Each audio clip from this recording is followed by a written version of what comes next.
Hi, welcome to Susie's Bead Tube, the ultimate beading experience. And I'm Susie Henderson, and I'm so glad that you joined us today. I kind of want to go home and take a nap, but I am fighting the urge. We had a huge lunch here today.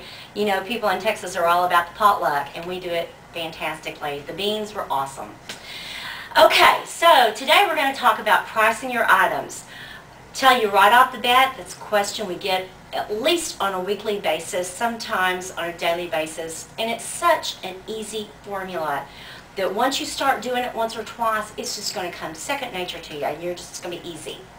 So the first time I told you, you must always keep your receipts, and you keep them in a file, orderly, neat, so you know you'll be able to refer back to them and always know how much your beads cost.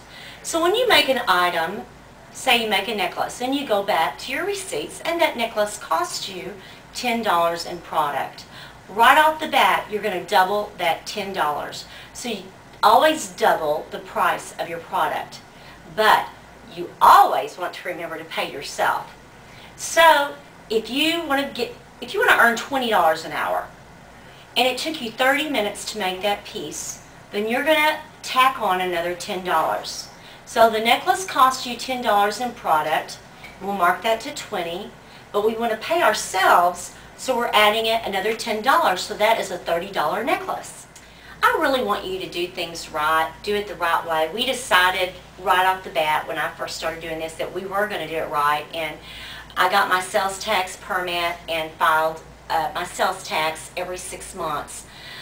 So that's something that you want to do, to find out about getting your sales tax ID number and going ahead and start paying your sales tax.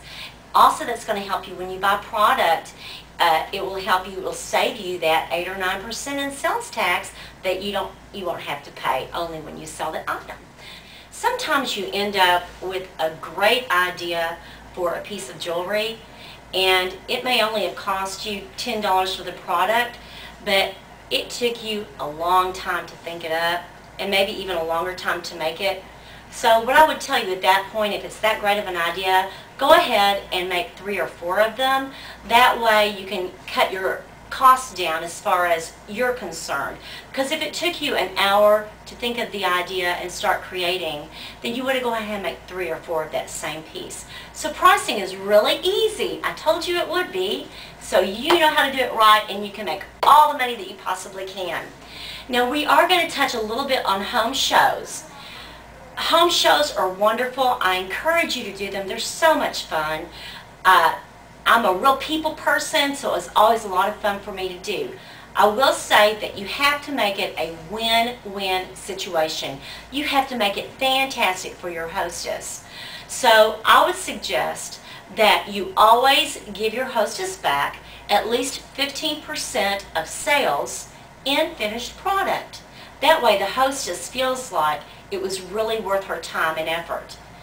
By the same token, I want it to be worth your time.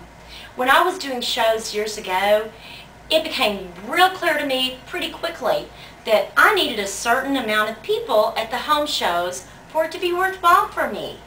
So after my first few home shows, I started asking my hostesses that they needed to get 10 people. If they could get 10 people in their home, 10 people or more in their home, then they would have a great show, I would have a great show, everybody would be happy. So that started being one of my stipulations.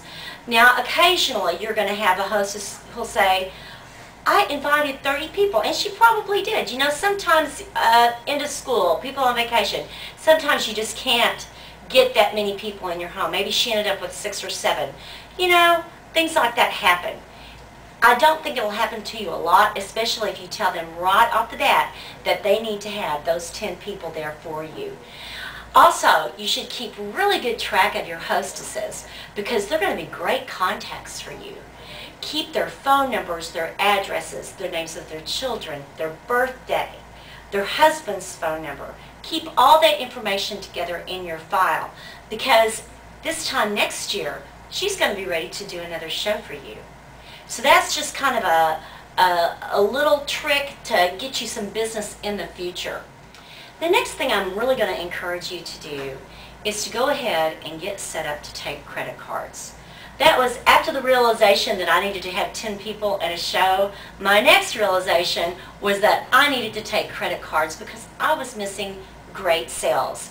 Especially nowadays, when you think about it, everybody's got a check card, you know, with a Visa or MasterCard logo on it. Sometimes I know women will take their driver's license and their debit card, stick it in their pocket, and off they go.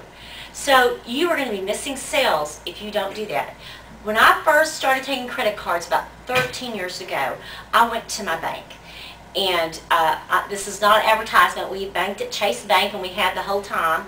But I went there and told them I started a small business, and they set me up with the credit cards. And so I was able to take a swiper to every show that I went to, and then when I got home, I called the credit cards in.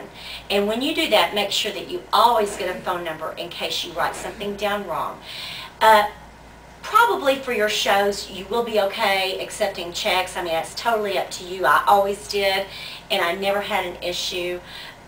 Mainly because most of the people that you're going to be selling to are going to be, if you don't know them personally, they're going to be a friend of someone who is a friend of you. So I think that checks are probably okay if you choose to do that. So you want to go ahead and get your credit cards set up. And you also want to have your business cards made. We talked about that earlier. Keep them out on the table. Hand them out to everybody who will take one.